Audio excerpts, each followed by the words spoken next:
हरे कृष्णा। हम श्रीमद् भगवद गीता के चतुर्थ अध्याय दिव्य ज्ञान इसके 32वें और 33वें श्लोक को आज पढ़ रहे हैं। जिन भक्तों ने रिसेंटली ज्वाइन किया है तो आपको महसूस हो रहा होगा कि हम तो अभी आए हैं कोर्स में और कुछ अध्याय जो पहले पढ़े जा चुके हैं। तो यदि आप नियमित रूप से श्रवण करेंगे तो आपको बातें समझ आएंगी, क्योंकि बहुत बार प्रभुपाद जी भी बात को रिपीट करते हैं। ठीक है।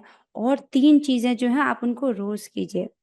नियमित रूप से आपको संख्या पूर्वक नाम जप करना है, कथा श्रवण और प्रसाद खाना है। ठीक है। और यदि कुछ बात आपको समझ नहीं आ रही हो, आप वो मुझसे पूछ सकते हो टेलीग्राम पर, राइट? आप वहां पर पूछ सकते हो। ठीक है। आइए अब आज का श्लोक पढ़ते हैं। पहले श्लोक की कुछ आवृत्ति करेंगे।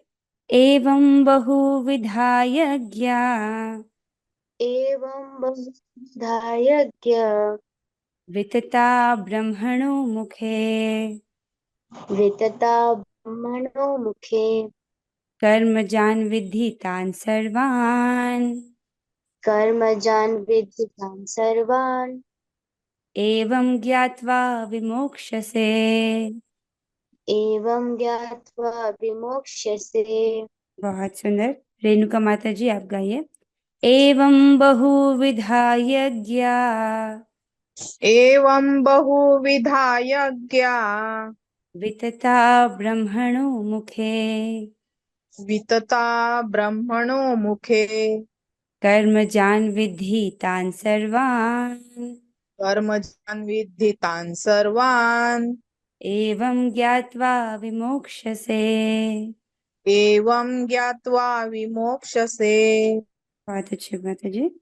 मदन मोहन प्रभु जी आप गाइए। एवं बहुविधा यज्ञा एवं बहुविधा यज्ञा वितता ब्रह्मणो मुखे वितता ब्रह्मणो मुखे कर्मजान् विद्धि तान् सर्वान् कर्मजान् विद्धि तान् सर्वान् एवं ज्ञात्वा विमोक्ष्यसे।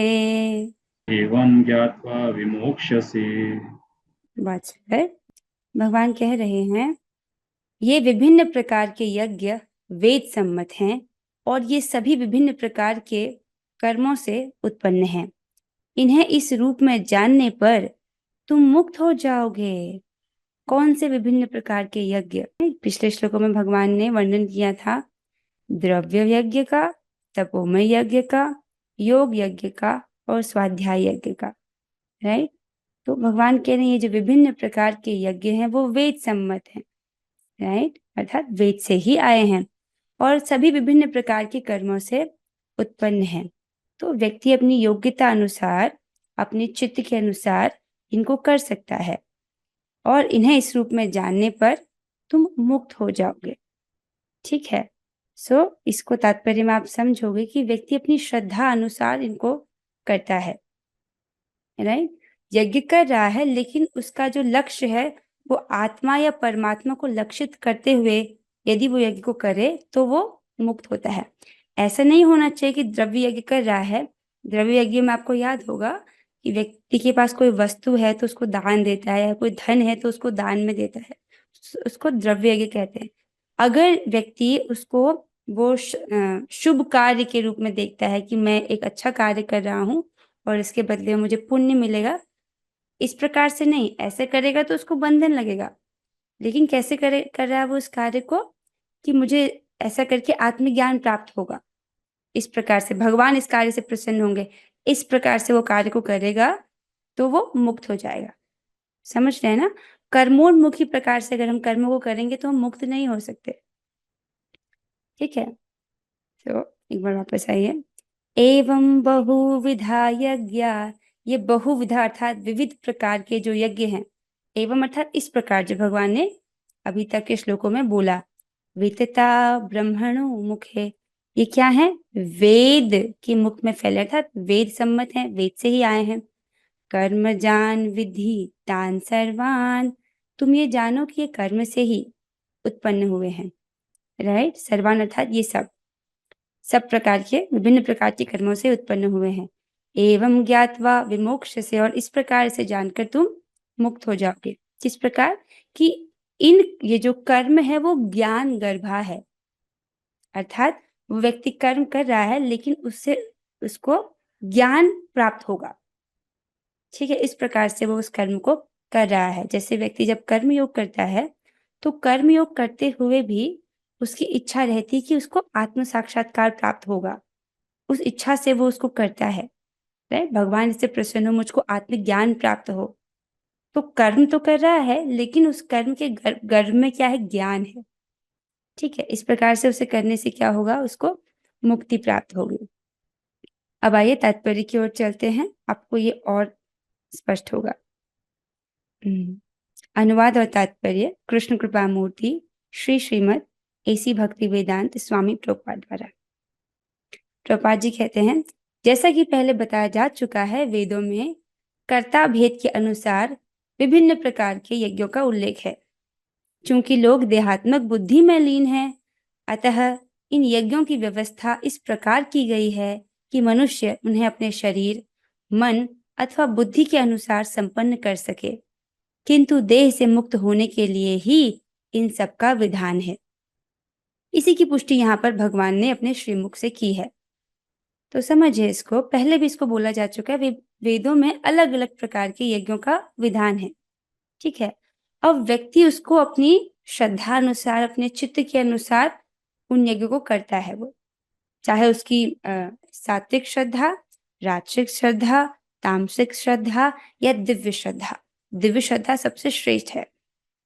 ठीक है, तो अपनी श्रद्धा अनुसार, चित्त की कैसी अवस्था उसके अनुसार वो इन यज्ञों को करता है। अब इन सभी यज्ञों का उद्देश्य क्या होता है? पहला, इसको हम पहले श्लोक में पढ़ चुके हैं कि जब वो इस प्रकार से यज्ञ करता है तो वो अपने पाप कर्मों से शुद्ध होता है। दूसरा, उसको इस जगत में सुख पूर्वक रहने के लिए जो उसको आवश्यक भोग वस्तु है वो उसको दी जाती है, जो उसकी वांछित भोग वस्तु है वो दी जाती है। तीसरा, उसके चित्त का शुद्धिकरण होता है, जो सबसे महत्वपूर्ण है। राइट, ताकि वो मुक्त हो सके, उसके लिए चित्त का शुद्धिकरण होना बहुत आवश्यक है। राइट, यहाँ पर ये शब्द इंपॉर्टेंट है कि प्रभुपाद जी कहते हैं ये सब लोग क्या है, देहात्मक बुद्धि में लीन है, अर्थात अपने आप को शरीर मान रहे हैं। तो यज्ञ भी इस प्रकार से बनाए गए हैं कि वो इन यज्ञों को अच्छे से कर पाए। ठीक है, अब जो भी ये यज्ञ हैं उनको कैसे करना चाहिए? देह से मुक्त होने के लिए ही इनका विधान है। अब देह से मुक्त होने का क्या अर्थ है, इसको समझिए। व्यक्ति जब मृत्यु को प्राप्त होता है इस जगत में तो देह से तो मुक्ति मिल ही जाती है, फिर देह से मुक्ति का क्या अर्थ है, समझ रहे इसको? देह से मुक्ति, व्यक्ति मर जाता है तो देह छूट जाता है। तो यहाँ पर किस देह से मुक्ति की बात हो रही है? आप इस पॉइंट को कैच कर रहे हैं? यहाँ पर बात हो रही है सूक्ष्म शरीर। राइट, ये वाला देह तो छूट ही जाता है मृत्यु के बाद। राइट, तो फिर यज्ञ करने की क्या आवश्यकता है? इंपॉर्टेंट ये है कि जो हमारा सूक्ष्म शरीर है, राइट, जो देखिए आत्मा के बाद दो आवरण है। एक तो है सूक्ष्म शरीर का जो कि मन बुद्धि अहंकार से बना है, और दूसरा आवरण ये जो पंच तत्व से बना है, जो हमको दिखाई दे रहा है। ये जो बाहर का स्थूल शरीर, जो हमारा सूक्ष्म शरीर है वो हमको दिखाई नहीं दे रहा, जो मन बुद्धि अहंकार से बना है। जब मृत्यु होती है बाहर का शरीर छूट जाता है, लेकिन जो अंदर का सूक्ष्म शरीर है वो नहीं छूटता, और उसके कारण हमको एक और शरीर धारण करने के लिए बाध्य होना पड़ता है। तो देह से मुक्ति अर्थात वो जो सूक्ष्म शरीर है उससे मुक्ति मिल जाए। अगर एक भी भौतिक वासना रह गई तो हम लोग फिर से बाध्य हो जाएंगे एक भौतिक शरीर को स्वीकार करने के लिए। राइट, परेशानी क्या है एक भौतिक शरीर में? ले लेंगे ये वाला भौतिक शरीर में, वैसे कहाँ दिक्कत है? कुछ लोग तो ऐसे कहते हैं कि माता जी दिक्कत क्या है अगले जन्म में। कोई आपको ऐसे भक्त मिले जिनको जो कहते हैं दिक्कत क्या है, हम आराम से भक्ति करेंगे, अगला जन्म भी है। अरे अगला जन्म मतलब फिर से जन्म, फिर से मृत्यु, फिर से एक बार फिर से बुढ़ापा देखना पड़ेगा, फिर से रोग होंगे। देखिए ज्यादा सोचने की जरूरत नहीं है, मतलब फिर से स्कूल जाना पड़ेगा 20 साल, LKG UKG, फिर 12 साल तक पढ़ाई करो, फिर कॉलेज, ये दोबारा जाना पड़ेगा। इतनी हिम्मत है दोबारा स्कूल जाना, फिर से वो सब अज्ञान पढ़ना। राइट, तो इसलिए इसी जन्म में बहुत अच्छे से भक्ति कर लेनी चाहिए। अच्छा, आई होप आपको ये श्लोक जो है समझ आ रहा होगा कि विभिन्न प्रकार के यज्ञ हैं लेकिन उनको इसी उद्देश्य से किया जाता है कि उनका चित्त शुद्ध हो। ठीक है, ओके। सो अब हम अगले श्लोक की ओर बढ़ते हैं। पहले श्रेयान् द्रव्यमयात् यज्ञात् श्रेयान् द्रव्यं मया यज्ञात् ज्ञान यज्ञः परन्तप ज्ञानयज्ञ परन्तप सर्वं कर्माखिलं पार्थ सर्वं कर्माखिलं पार्थ ज्ञाने परिसमाप्यते। ज्ञाने परिसमाप्यते। वासुदेव माता जी। धनिष्ठा माता जी, हाँ आप गाइए।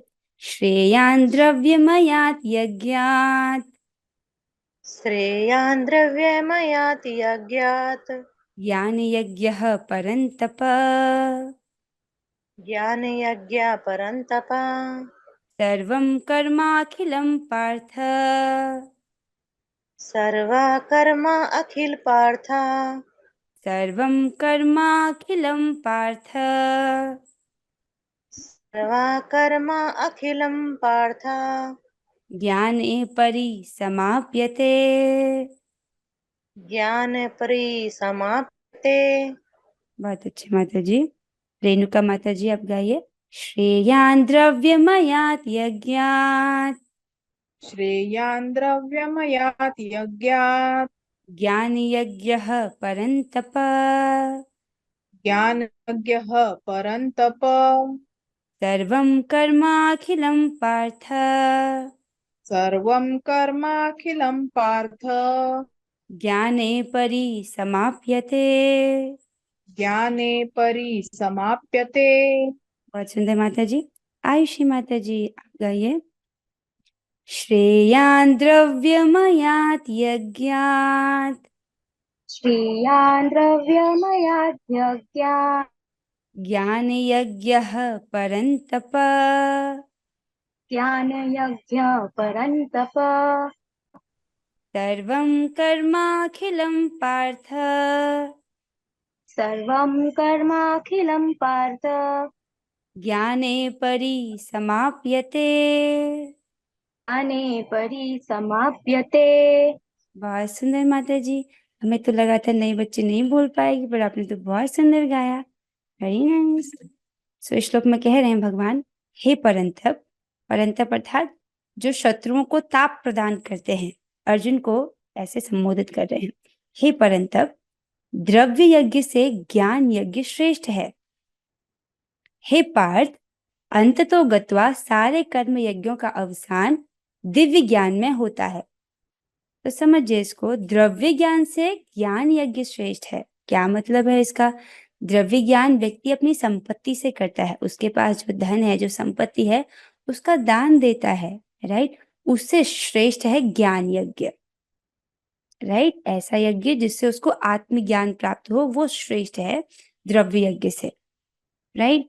अगर बिना ज्ञान के व्यक्ति कर रहा है, वो तो केवल भौतिक स्तर पर ही रह जाता है, ठीक है? तो भगवान कह रहे अंत तो गत्वा, ये जो सारे कर्म यज्ञ हैं उनका पर्यवसान दिव्य ज्ञान में होता है। मतलब जो भी व्यक्ति कर्मयोग अगर व्यक्ति करता है तो वो सब कुछ उसे क्या प्राप्त होता है? दिव्य ज्ञान प्राप्त होता है, आत्मज्ञान प्राप्त होता है, राइट? सो आगे चलते हैं। श्रेयान् द्रव्यमयात् यज्ञात्, श्रेष्ठ है द्रव्य यज्ञ से। क्या है? द्रव्यमयात अर्थात संपत्ति वाला यज्ञ, राइट? आपको याद होगा हमने द्रव्य यज्ञ पढ़ा था। क्या श्रेष्ठ है? ज्ञान यज्ञ परंतप, हे परंतप, ज्ञान यज्ञ श्रेष्ठ है द्रव्यमयी यज्ञ से। फिर कहते हैं सर्वम कर्माखिलम पार्थ, जितने भी ये जो कर्म वाले यज्ञ हैं इनका जो पर्यवसान है, पर्यवसान मतलब ये मर्ज हो जाते हैं, ये मिलते हैं कहाँ पर? ज्ञाने परिसमाप्यते, ये ज्ञान में समाप्त होते हैं। ये सारे जो यज्ञ हैं वो ज्ञान में समाप्त होते हैं, अर्थात जो कर्म भी कर रहा है व्यक्ति वो ज्ञान गर्भा है, राइट? इसको कैसे समझेंगे? ज्ञान गर्भा अर्थात आप क्या कहना चाह रहे हो? इतनी टफ भाषा इसका इस्तेमाल, ठीक है? इसको समझिए, जो व्यक्ति हेल्थ कॉन्शियस है तो वो व्यक्ति हेल्दी खाना खा रहा है, राइट? उसके प्लेट में हेल्दी है, फ्रेश वेजिटेबल्स हैं, फल हैं। तो अब वो प्लेट में क्या दिख रहा है? सब्जियां और फल, लेकिन वो उस सब्जी में अपनी हेल्थ को देख रहा है। तो कहेंगे कि जो सब्जियां हैं वो हेल्थ गर्भा है, उनके गर्भ में हेल्थ है। उसी प्रकार व्यक्ति कर्म योग कर रहा है, कर्म वाले यज्ञ कर रहा है, द्रव्य यज्ञ आदि कर रहा है, तो उससे उसको ज्ञान लाभ होगा। तो कहेंगे कि कर्म के गर्भ में ज्ञान है, राइट। ये जो कर्म है वो ज्ञान गर्भ है, अर्थात इसे करके उसको अंततः दिव्य ज्ञान की प्राप्ति होगी। ओके, अब आइए तात्पर्य पढ़ते हैं। तात्पर्य से आपको और स्पष्ट होगा। प्रभुपाद जी हमें कहते हैं कि समस्त यज्ञों का यही एक प्रयोजन है कि जीव को पूर्ण ज्ञान प्राप्त हो, जिससे वह भौतिक कष्टों से छुटकारा पाकर अंत में परमेश्वर की दिव्य सेवा कर सके। इसको समझिए आप। यज्ञ क्यों करता है व्यक्ति? देखिए, इस जगत में कष्ट है, इसको समझने में व्यक्ति को ज्यादा समय नहीं लगता।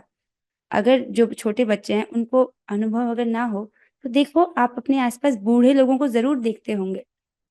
एक दिन आप भी बूढ़े होंगे, आपके दांत इमेजिन करो, आप सभी इमेजिन करो, बिना दांतों के होना या शरीर में रोग होना। तो ये जो सिंपल एक्टिविटी है, राइट, खाना खाना, वो भी कितना मुश्किल हो जाता है अगर दांत ना हो तो, ढंग से दिखाई ना दे तो, राइट। व्यक्ति का जो शरीर है वो जर्जर होता है और व्यक्ति कुछ नहीं कर पाता, राइट। और इस शरीर में कितना कष्ट है, रोग है तो आप कुछ नहीं कर सकते हो। कोई व्यक्ति बुखार प्राप्त करने के लिए प्रयास नहीं करता, लेकिन वो आ जाता है। ये शरीर दुखमय है। आगे चलते हैं। तो भी इन सारे यज्ञों की विविध क्रियाओं में रहस्य भरा है और मनुष्य को यह रहस्य जान लेना चाहिए। तो सारे यज्ञों का प्रयोजन क्या है कि जो जीवात्मा है, जो बद्ध जीव है, उसको पूर्ण ज्ञान प्राप्त हो। ऐसा नहीं कि कुछ अंश में उसने सुन लिया ना, उसको पूरा ज्ञान प्राप्त हो कि किस प्रकार से उसके भौतिक कष्टों का अंत हो सके, वो कैसे इन कष्टों से छूट सके, राइट। हम सबको कष्ट आता है, तो किस प्रकार से कष्टों से वो छुटकारा पाए और कैसे वो यहाँ से मुक्त होके अंततः भगवान की सेवा को प्राप्त कर सके। ठीक है। तो अब लेकिन ये जो सारे यज्ञ बोले गए हैं विविध प्रकार के, इनमें रहस्य हैं और मनुष्य को यह रहस्य जान लेना चाहिए। फॉर एग्जाम्पल, अगर हम द्रव्य यज्ञ की बात करें तो उसमें भी रहस्य क्या है? इस जगत में आपको बहुत सारे लोग ऐसे दिखेंगे जो दान पुण्य करते हैं, ठीक है, लेकिन व्यक्ति की श्रद्धा अनुसार उसको फल मिलता है। श्रद्धानुसारेण फल हेतुकत्वा, राइट। व्यक्ति जिस इच्छा से, जिस श्रद्धा से उस कार्य को कर रहा है, उसको वैसा फल मिलेगा। जो व्यक्ति शुभ कर्म के रूप में कर रहा है उसको कि हाँ, मैं एक पुण्यात्मा हूँ और मैं पुण्य कार्य कर रहा हूँ, इसलिए मैं लोगों को कंबल बांट रहा हूँ। तो अब वो कंबल बांटना है तो इस जगत में अच्छा कार्य, लेकिन उसके कारण उसको पुण्य प्राप्त होगा और पुण्य के कारण उसको फिर से एक भौतिक शरीर फिर धारण करना पड़ेगा। और भौतिक शरीर मतलब फिर से कष्ट, है कि नहीं? तो और उसमें रहस्य क्या है कि वही कार्य को अगर वो भगवान की प्रसन्नता हेतु करे, इस इच्छा से कि कि मेरे पास अधिक है, संपत्ति अधिक है, तो ये तो मेरा कर्तव्य है ना कि मैं सहायता करूं और मेरे इस कार्य से भगवान प्रसन्न हो जाए। अब इसी इंटेंशन के साथ वो कर रहा है, तो अब उसको बंधन नहीं मिल लगेगा, अपितु उस कार्य का अनंत फल उसको प्राप्त होगा, राइट। सो ये सब रहस्य होते हैं। हर चीज को करने में व्यक्ति की श्रद्धा बहुत महत्वपूर्ण है। कभी कभी कर्ता की श्रद्धा के अनुसार यज्ञ विभिन्न रूप धारण कर लेते हैं। देखिए, प्रभुपाद जी यही कह रहे हैं, श्रद्धा के अनुसार वही यज्ञ वो अलग अलग रूप धारण कर लेते हैं। जब यज्ञकर्ता की श्रद्धा दिव्य ज्ञान के स्तर तक पहुंच जाती है तो उसे ज्ञान रहित द्रव्य यज्ञ करने वाले से श्रेष्ठ माना जाता है। समझिए इस बात को। कहां पर पहुंच गई है उसकी श्रद्धा? दिव्य ज्ञान के स्तर पर। अब इसको स्तर को समझिए। जब व्यक्ति की श्रद्धा, 4 प्रकार की श्रद्धा का वर्णन है श्रीमद् भागवतम में: तामसिक श्रद्धा, राजसिक श्रद्धा, सात्विक श्रद्धा और दिव्य श्रद्धा। ठीक है। तो जब यहाँ से सात्विक श्रद्धा से भी ऊपर उठ गया, सात्विक श्रद्धा मतलब श्रद्धा का अर्थ होता है मोक्ष की इच्छा, ठीक है। तो यहाँ से भी वो ऊपर उठ गया दिव्य ज्ञान के स्तर पर कि उसको क्या चाहिए, मैं ये कार्य कर रहा हूँ, मुझे चाहिए कि उसको वो आत्मा या परमात्मा की ओर लक्षित करे, मुझे आत्म साक्षात्कार चाहिए, इस इच्छा से कर रहा है वो, ठीक है। तो ऐसा जो यज्ञ है वो ज्ञान रहित द्रव्य यज्ञ, जिसने द्रव्य यज्ञ किया है लेकिन उसके पास ज्ञान नहीं है, उससे श्रेष्ठ है। मतलब आप इसको सिंपल उदाहरण लीजिए, एक व्यक्ति इस जगत में लेट्स से दान कर रहा है, ठीक है, दान दे रहा है। वो पहला व्यक्ति ऐसा है जो दिव्य ज्ञान की इच्छा से दान दे रहा है कि मेरे इस कार्य से भगवान प्रसन्न हो जाए, इस प्रकार की इच्छा से वो दान दे रहा है। दान देना भी बहुत रहस्यमय है, इसमें भी बहुत रहस्य हैं। ओहो, चलो उसको खोलते हैं। देखिए, अगर आप किसी ऐसे व्यक्ति को दान दे रहे हैं जो आपके धन का दुरुपयोग करे तो उसका पाप फल आपको भी लगेगा, राइट। अगर आपने एक ऐसे व्यक्ति को, मान लीजिए आपने एक गरीब व्यक्ति को दान दिया, राइट, जो कि अच्छी बात है, लेकिन उस व्यक्ति ने उस धन का उपयोग उचित रूप से नहीं किया, तो आपको भी उसका जो रिएक्शन है वो लगेगा। और वहीं अगर आपने उसको भक्त को दे दिया, भक्तों को धन का उपयोग करना बहुत अच्छे से आता है, राइट, वो उसको भगवान की सेवा में लगाते हैं, तब आपको उसी का अनंत गुना लाभ मिलेगा। तो दान में ये चीज है। तो इसीलिए दान को देने में पात्र और अपात्र का विचार किया जाता है कि कौन सा, ये किसको दिया जाना चाहिए, किसको नहीं दिया जाना चाहिए, ये चीज का ध्यान रखा जाता है। हाँ, अब आते हैं एक ऐसा व्यक्ति जो कि ज्ञान के बिना कार्य कर रहा है, अर्थात ज्ञान रहित, उसने बस दान दे दिया, राइट, वो उसने बस, उसको अच्छा लगता है कि एक शुभ कार्य है, इस प्रकार से दूसरों की मदद करना अच्छी बात है, उसने इस प्रकार से द्रव्य यज्ञ किया। तो पहले वाला जो व्यक्ति है, जो भगवान की प्रसन्नता हेतु अर्थात आत्म साक्षात्कार की इच्छा से कर रहा है, वो श्रेष्ठ है, ठीक है, क्योंकि ज्ञान के बिना यज्ञ भौतिक स्तर पर रह जाते हैं और इनसे कोई आध्यात्मिक लाभ नहीं हो पाता। यस, ये बहुत अच्छी बात है, समझिए इसको। यदि ज्ञान के बिना यज्ञ किए जाते हैं, भौतिक स्तर पर रह जाता है, इसका मतलब उसको करने से भौतिक ही लाभ मिलता है, उसको आध्यात्मिक लाभ नहीं मिलता। जो व्यक्ति द्रव्य यज्ञ कर रहा है, राइट, उसको शुभ फल समझ के उसको पुण्य ही मिलता है, उसको क्या कहते हैं, उसको आत्म साक्षात्कार, उसको दिव्य ज्ञान प्राप्त नहीं होता, तो उसका कोई आध्यात्मिक लाभ नहीं हो पाता। इसको समझिए ना, जगत में राइट बहुत सारे लोग हैं जो करते हैं, लेकिन उनको सही तरीके से करना नहीं आता। बस आगे चलते हैं। यथार्थ ज्ञान का अंत कृष्ण भावनामृत में होता है, जो दिव्य ज्ञान की सर्वोच्च अवस्था है। This is very nice. देखिए इसको समझिए, भगवान इसको अध्याय 15 पुरुषोत्तम योग में कहते हैं, जो मुझे पूर्ण पुरुषोत्तम भगवान के रूप में जानता है वो सब कुछ जानता है, और इस प्रकार वो मेरी भक्ति में पूर्णतया रत रहता है। ठीक है, इसको 15वें अध्याय के 19वें श्लोक में भगवान ऐसे कहते हैं। तो इसका मतलब जो व्यक्ति भगवान को पूर्ण पुरुषोत्तम के रूप में जानता है, वो क्या है, भगवान उसको सर्वश्रेष्ठ कहते हैं, उसको सब कुछ ज्ञान है, इसलिए वो उनकी भक्ति में पूर्णतः रत रहता है। और उसी को ही तो कृष्ण भावना में कहते हैं ना, कि किस प्रकार हम भगवान की भक्ति कर सकें। तो यथार्थ ज्ञान जो है उसका अंत कहाँ होता है, कृष्ण भावना में होता है, जो दिव्य ज्ञान की सर्वोच्च अवस्था है। ज्ञान की उन्नति के बिना यज्ञ मात्र भौतिक कर्म बना रहता है। This is very important. यज्ञ कर रहा है व्यक्ति, लेकिन ज्ञान की उन्नति नहीं है, तो केवल वो भौतिक कर्म ही है, जिसके बदले में उसको भौतिक फल मिलेगा। किंतु जब उसे दिव्य ज्ञान के स्तर तक पहुंचा दिया जाता है, तो ऐसे सारे कर्म आध्यात्मिक स्तर प्राप्त कर लेते हैं। ठीक है, चेतना भेद के अनुसार ऐसे यज्ञ कर्म कभी कभी कर्मकांड कहलाते हैं और कभी कभी ज्ञान कांड कहलाते हैं।